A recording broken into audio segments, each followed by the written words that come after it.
اعوذ بالله من الشیطان الرجیم بسم الله الرحمن الرحیم السلام علیکم ملګرو څنګه حال دی خیر دی خیر ملګرو ابلوس چې په دې خانه کعبه مسجد نبوي کې کومې چغې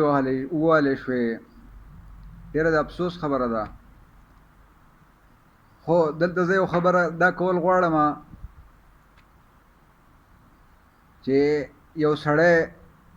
چا چې دا چغې والي دي هغه خدای ته فریاد کړی دی او هغه دا سوچ کړی دی په دې سوچ باندې هغه دا چغې والي دي چې یاره هغه د پاکستان د عدالتي نظام نه مایوسه شوی دی ولې دلته چې چاته انصاف میلاویږي نو هغه ته هم انصاف حلو میلاو شي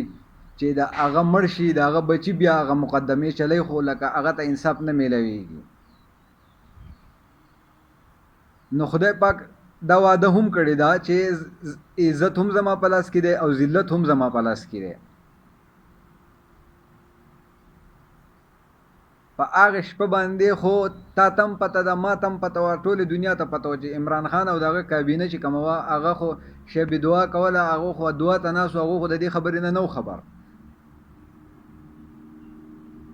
چې د رانا ثناء الله دا وراره دی او که خوری دی که اوښی دی کار څه دی دی چې دا اف آی آر چې په عمران خان او په دې 135 140 کسانو باندې کړي دي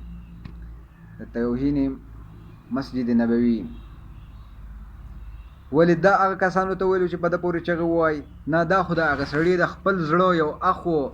او خدای پاک ته یې وښول خدای پاک ته وی چې دا غل دی ستا کور ته راغل دی خدای پاکه دا ستا غل دی دا زما غل دی اورې خدای پاکه ته دې زما حساب والې اورې دا زما غل دی ته دې زما حساب والې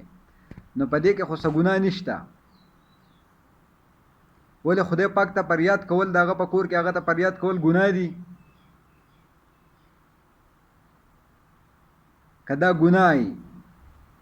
هم تاسو موږ ته ووایئ